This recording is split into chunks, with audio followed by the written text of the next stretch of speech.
ചപ്പാത്തിക്കും ചോറിനും ഒരുപോലെ കഴിക്കാൻ പറ്റിയ പരിപ്പ് കറി ഉണ്ടാക്കാൻ വേണ്ടി ഞാൻ 1 കപ്പ് പരിപ്പെടുത്തു. പരിപ്പ് നന്നായി കഴുകി വൃത്തിയാക്കി കുക്കറിലേക്ക് ഇട്ട് കൊടുത്തു.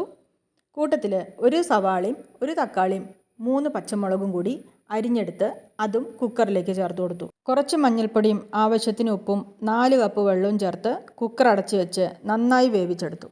ഇത് വേവുന്ന സമയം കൊണ്ട് കുറച്ച് ചുവന്നുള്ളിയും ചുവന്നുള്ളിയുടെ പകുതി വെളുത്തുള്ളിയും 5-6 ഉണക്കമുളകും ചേർത്ത് നന്നായി ഒന്ന് ചതച്ചെടുത്തു. ഒരു ചീഞ്ചട്ടി അടുപ്പത്ത് വെച്ച് ചൂടാവുമ്പോൾ അതിലേക്ക് വെളിച്ചെണ്ണ ഒഴിച്ചു കൊടുക്കുക. വെളിച്ചെണ്ണ ചൂടാവുമ്പോൾ 1 സ്പൂൺ കടുകിട്ട് പൊട്ടിക്കുക. അതിനുശേഷം 1/2 ടീസ്പൂൺ ജീരകം ചേർക്കുക. പിന്നീട് ചതച്ച് വെച്ച ഉള്ളിയും മുളകും ചേർത്ത് നന്നായി മൂപ്പിച്ചെടുക്കുക. ഇത് നന്നായി മൂത്ത് വരുമ്പോൾ അതിലേക്ക് വേവിച്ച് വെച്ച പരിപ്പ് ചേർത്ത് നന്നായി ഒന്ന് ഇളക്കി യോജിപ്പിക്കുക. കറിയുടെ തിക്നെസ്സിന് ആവശ്യമായ അത്ര വെള്ളം ചേർത്ത് വീണ്ടും ഈ കറി ഒന്നും കൂടി ഒന്ന് തിളപ്പിക്കുക. ചപ്പാത്തിക്കും ചോറിനും പറ്റുന്ന ഒന്നാം തരം പരിപ്പ് കറി റെഡിയായി. ഇഷ്ടമായാൽ ലൈക്ക്, ഷെയർ, സബ്സ്ക്രൈബ്.